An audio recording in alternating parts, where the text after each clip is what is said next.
Good morning! Today's video, like Voldemort's soul, comes to you in 7 parts. Part 1, complaints about small breeders. Now I want to be clear, this is not me complaining about small breeders. I'm a small breeder myself, I love all of you.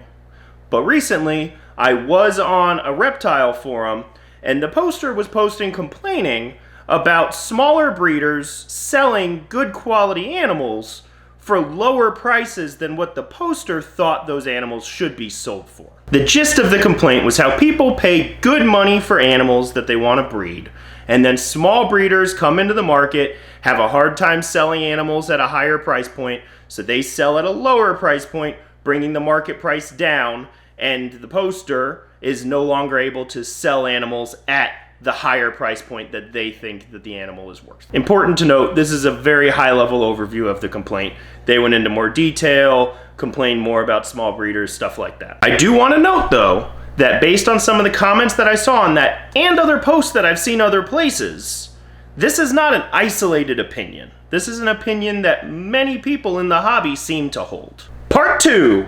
Disclaimer, I do not consider myself to have superior knowledge in the reptile hobby, reptile markets. I'm not a business guru. I have worked in business for a long time. I got my MBA, I've worked in corporate, so I have a general understanding about how market systems work. I'm also sure that the person that posted that cares about their animals, cares about the hobby, cares about their fellow breeders, and probably doesn't actually have ill feelings towards small breeders, since that's most likely how they started. I also recognize that taking care of animals in a proper way takes money, it takes capital, and that some people that take poor care of their animals can sell them at a lower price point, and that overall hurts the hobby and it hurts quality breeders. However, high price does not equal high quality, and it's not universal that high quality breeders are being outcompeted by lower priced entrants. Sometimes you have low quality, low price entrants that are competing against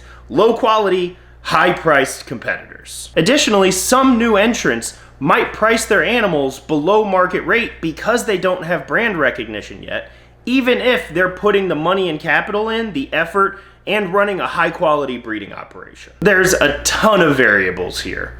Way too many to paint anything with broad strokes. And I think that the poster and the people commenting are legitimately frustrated. Which brings us to part 3, market economics. Too often we think that the price we paid for an animal or the price that we paid to produce an animal determines the market price for that animal. However, the market price has nothing to do with what the seller thinks the value is or what we paid for it. The market price is nothing more than the most recent price that a buyer and a seller agreed to sell something for on the market. I understand that we all have a lot of time and money invested in our animals and in our businesses, and that we want a return on that investment.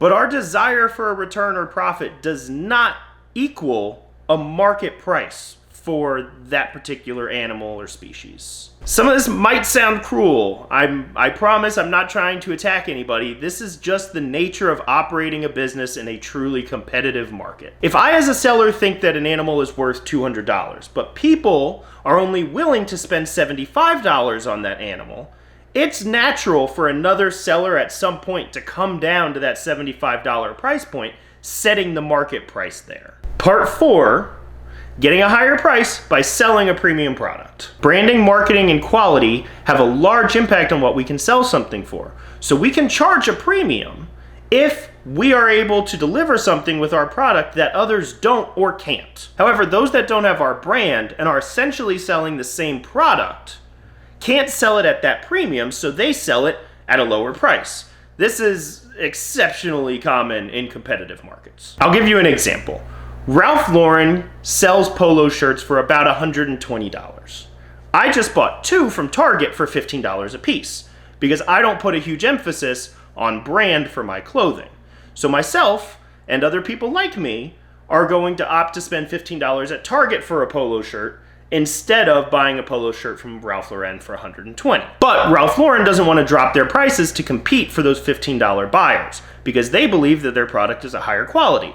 So they attempt to attract premium buyers. They are selling quality over quantity, and because of this, they know that they're going to have fewer buyers. but they aim to make more from each individual sale. Let's bring it back to reptiles.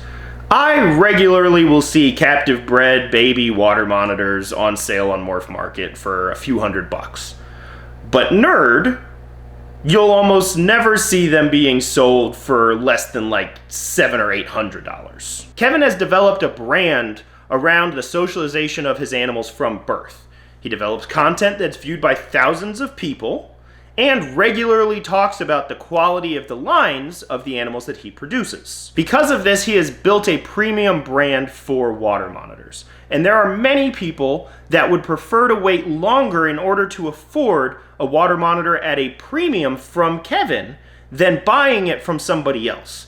And that's because he has capitalized on that differentiating factor. So if we want to sell a particular morph for $200, and there are other people in the market selling that same morph for $75, we have to have something that's differentiating our brand from theirs to justify the additional money.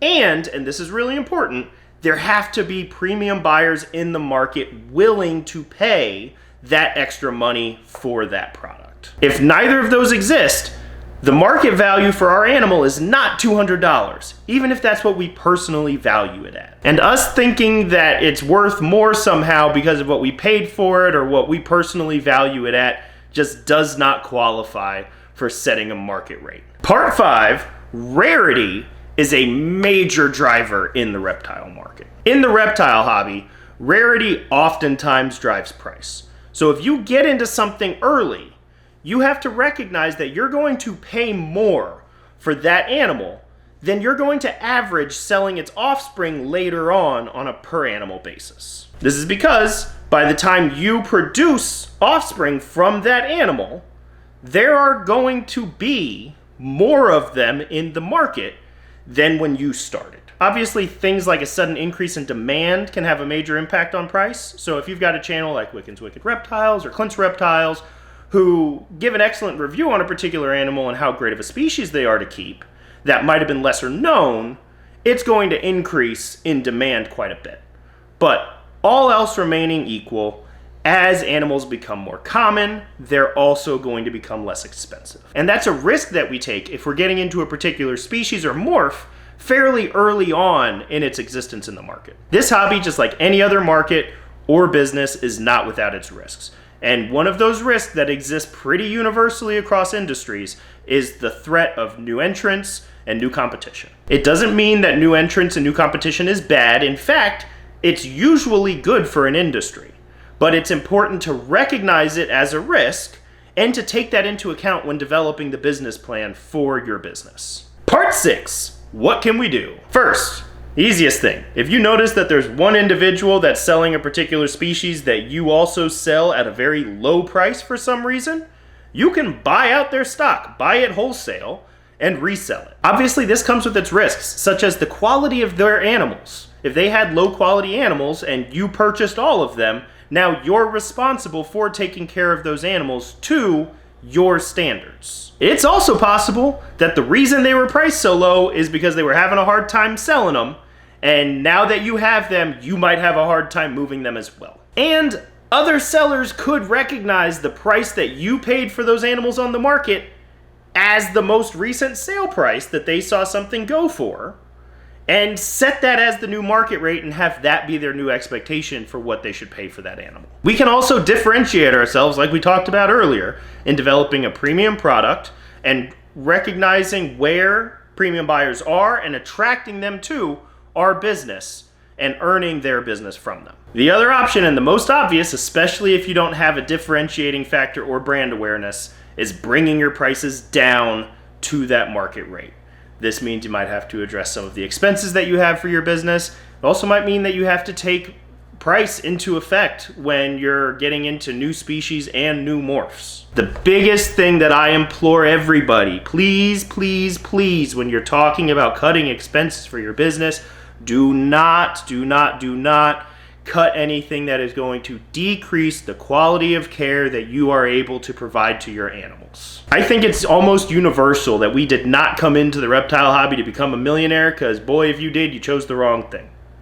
You most likely came into it because you care about the animals that you work with.